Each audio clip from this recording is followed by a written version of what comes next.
Merry Christmas, everybody. We are a little bit closer. We're 1 week away from Christmas Day. So listen, I want to take a few days this week on my videos. And, one of the struggles that pastors have, like at the Christmas season, how do you take the same story and how do you make it new and fresh, right? I mean, it's the same story. It's the same story. It's got the same characters. The end is the same. Everything that happens is the same. Nothing changes. And for centuries, we've struggled with how to make that come alive to you. And I hope that you'll really take an opportunity to think about really the implications of Christ being born in Bethlehem a couple thousand years ago. So I want to take a few days this week, and I'm going to just look at some of the people around the birth of Christ. And I'm going to start with Mary. I'm going to start with Mary because I've been thinking about Mary a lot this year. In fact, on Christmas morning at 8 o'clock, I want to invite you to come to our gathering on Christmas morning at 8 o'clock. My message will be about Mary. So I've been thinking about Mary. Listen, if you do come, it is Sunday. It's going to be at 8 o'clock, one service, 8 o'clock. Don't worry about trying to get dressed up and all that kind of stuff. Just come. Just put some clothes on. Come as you are. And we're just going to gather for a little bit. But that'll help us make Christ the part of Christmas. Anyhow, I got a little bit derailed there. Mary, how does Mary get chosen to be the mother of God's son? I mean, seriously, how does she get chosen to be the human vessel that's going to bring God into the world, the Son of God, our Lord Jesus Christ? That's incredible. Obviously, I think it goes without saying, that Mary was willing, but it's bigger than that. And it's deeper than that. But that is the first step, is that she was willing. In Luke chapter 1, in verse 38, and the angel has appeared to Mary, told her what's going to happen. And Mary says, behold, in verse 38 of Luke chapter 1, she says, behold, the maidservant of the Lord, let it be to me according to your word. And the angel departed from her. She said, okay.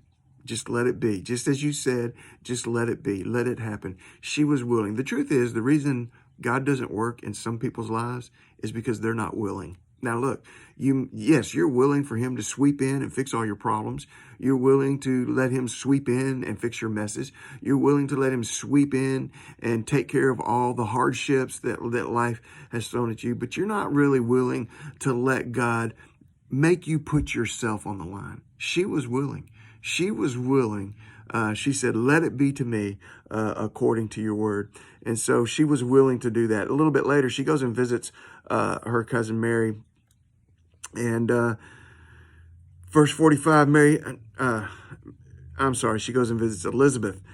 She is Mary. She goes and visits Elizabeth. And in verse 45, Elizabeth says, blessed is she who believed, for there will be a fulfillment of those things which were told her from the Lord. So not only was she willing, but she had a great faith. Mary said, blessed is the one because she believed. She believed that there would be a fulfillment of the promises. So listen, we have a little saying here at First Baptist Church. What you do says more about what you believe than what you say. So listen, faith is actually action, not words. The example of your faith is in what you do and not in what you say. But she was willing to put her life on the line because she believed and because she had great faith. Now, how did she do that? Now, I'm going to read between the lines a little bit here, and I want to just talk about something about Mary. And I'm going to be a little long today probably, but Mary was willing to put her reputation on the line for the glory of God. Young girl, betrothed but not yet married, she's going to be pregnant. In her society, that's a huge no-no. In her culture, that's a huge no-no. Her reputation is going to be nothing. She's going to be thought of as not a good, pure, honest, godly person. She's willing to put that reputation on the line so that God could be glorified. God could glorify himself by accomplishing his purposes of sending his son into the world. Are you willing to put your reputation out there? Are you willing to be thought less of? Are you willing to be thought crazy person in order for God to accomplish his purposes in and through you? And not only that, but listen, she's a young Hebrew woman. The Hebrew law You know what her punishment is? It's death. It's to be stoned. It's the death penalty. She gets pregnant during her betrothal period, before she's married. The penalty for that is for the people to throw rocks at her until she's dead. She's willing to sacrifice. She's willing to sacrifice her life so that God can be glorified. That's true faith. That's true faith. A willingness to sacrifice, a willingness to lay your reputation on the line.